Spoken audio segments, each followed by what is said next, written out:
เด็กกันได้เจริญสุขเจริญธรรมศรัทธาสาธุชนคนดีทั้งหลายวันนี้อาตมาภาพปาศรัทธามาแอวยังวัดเปิดห้องว่าวัด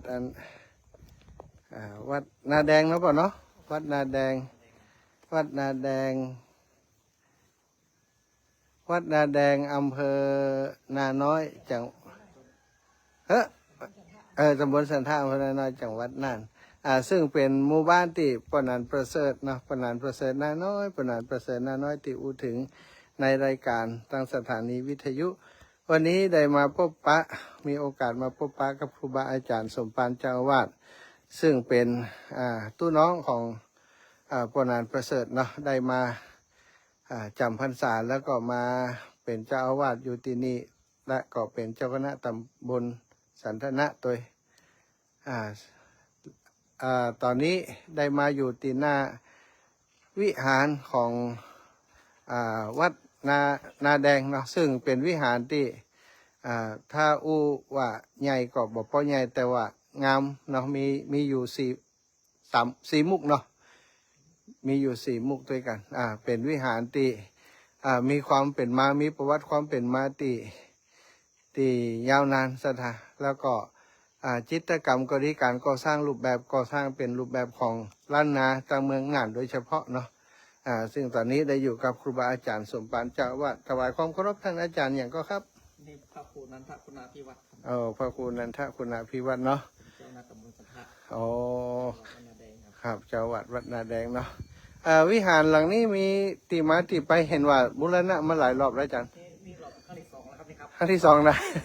ครั้งที่หนึ่งเหมือนแล้วกันครั้งที่หนึ่งเซตเม็ดปี230ตรงตอนครั้งที่สองนี่เริ่มบูรณะแต่ปี260เซตปี264ครับ64ตอนนี้ถือว่าบูรณะเสร็จแล้วเนาะแต่ยังไม่ได้ฉลองสมโภชเนาะรอปล่อยหลวงเนาะฮะได้มาแห่โคตรตันด้วยกันอยู่กันขออนุญาตอาจารย์นำชมตั้งไหนอยู่ครับนำชมตั้งไหนหน่อย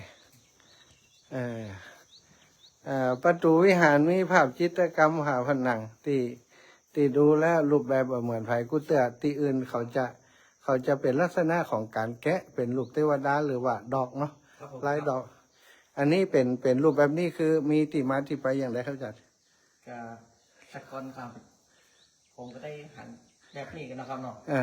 ก็ได้สร้างมาบนหน้าครั้งที่สองก็เอาเปลี่ยนบานประตูใหม่วาดรูปใหม่วาดรูปใหม่แต่ว่าแบบเก่าเป็นของเดิมทั้งหมดของเดิมทั้งหมดอยู่ที่กุฏิเก็บรักษาไว้อันนี้ก็จำลองในวิหารอันนี้งาม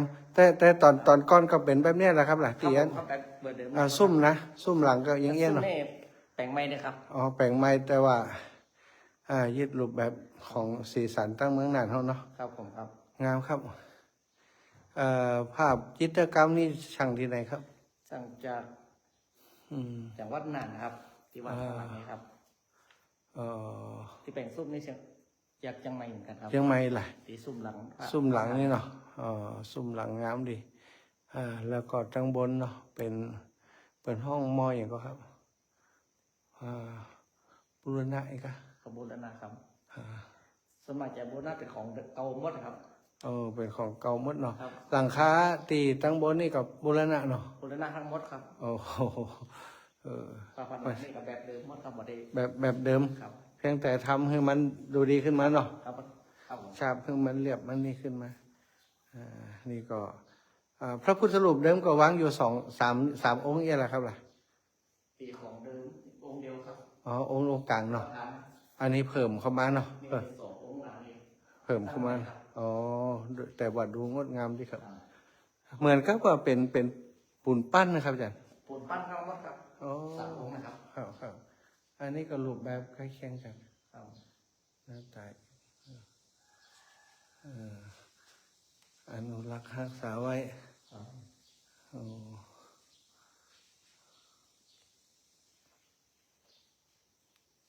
ในตั้งบนก็มีจิตรกรรมปิดทองเรียบง่ายแต่ว่าดูดีเนาะดูเย็นเข้า เข้ามาในนี้เย็นงบประมาณหมดไปหลายตังค์กะฮะ ตีโบนัสล่าสุดเนี่ย ฮะ ประมาณ5 ล้านกว่าครับ 5 ล้านเนาะ เพราะว่าแต่ตัวนี้ตั้งพุทธเท อ๋อ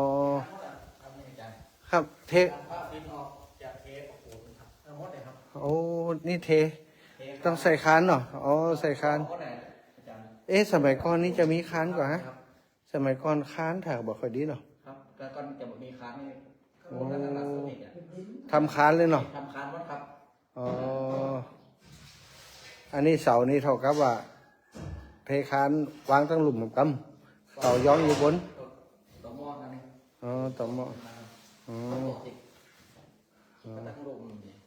เช็คกับเทคานเนี่ยเอาปูนเอาดินออกเทปกับปูนเทป ครับ ปูน เท ทั้ ป งหมด ปูนใส่โอ้โอ้ยะได้งดงาม เป็นที่ท่องเที่ยวได้เป็นที่ศึกษาเห็นหูอย่างต่าง ๆ ได้เนาะจันเนาะ ครับได้อยู่ครับ สุดยอดเลย นี่สร้างวัดนี่วัดนันแดงนี่สร้างปี2,313ครับสร้างเป็นครั้งแรกครับ 63 2363ครับ 2363 ครับ เดียว200กว่า200ก็2363ตัวให้เงินมันเดือนนี้รวม200 ปีกันจ้ะ ครับ อืม นะครับ เนาะตอนนั้นป้อมได้เกิดด้วยกัน ผลนั้นประเสริฐโอ้ดีใจเดี๋ยวนี้อาจารย์เป็นอุปชฌาย์ด้วยเนาะ ครับผมค อ๋ รั อบ ได้เมื่อนี้ยัง ได้ปี67ครับ ฮะ7 ปีแล้วเนาะ ปีผ่านไปแล้วนะครับ โอ้เราเป็นอุปชฌาย์รู้ต่างกันเนี่ยการเรื่องนี้เนาะเป็นเจ้าคณะตำบลสบายมากมีอย่างกับนี่สื่อสารกันเพราะนั้นก็บอกงานวัดงานวาของเนอะอาจารย์มีกิจกรรมมีงานอย่างที่จะให้ศรัทธาหลวมบุญก็บอกมาเลยนั่นกะเขาฟังกันมาเมินเราดูแลกันมาเมินโอ้ทาศรัทธาเปิ่นหัวบ้านปนานประเสริฐดีมาแน่นอนมากันนักของอันนี้ก็จะแห่มาด้วยเปิ่นก่อนอันนี้นะลำปางประมาณ10 ตุจะมาแน่นอน ขอให้มันจับวันจับเวลาที่เขานี่เนาะจับวันอาจารย์มีกุฏิแหมกะมีอะไรอย่างที่ชมห้อง ครับ มีเนี่ยแหละของเก่าเนี่ยแหละวิหารถาด เป็นสร้างใหม่นะครับ นี่ถาดนี่ก่อสร้างใหม่กันอาจารย์ สร้างใหม่เลยครับผม โอ้พระครูบาน้อยกะโอ้ท่านครูบาน้อยได้มาสร้างพระธาตุเนี่ยอันนี้ต้นตาลนี่อยู่ติมมอดได้วัน ที่มี2 ต้นเนี่ย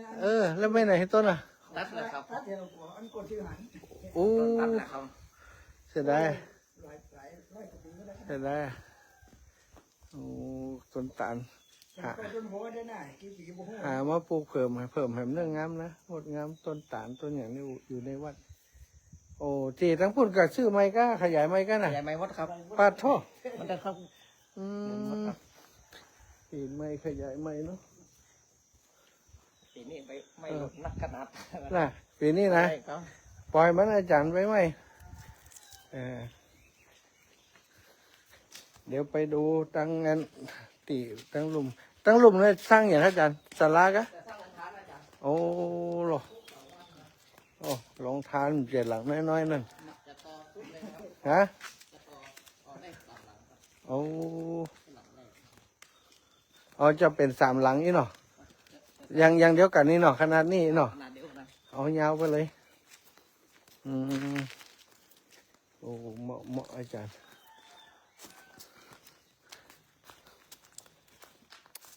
อันนี้ไม่ซักหรอกมันเขาหา ทั้งหมดครับอาจารย์ โอ้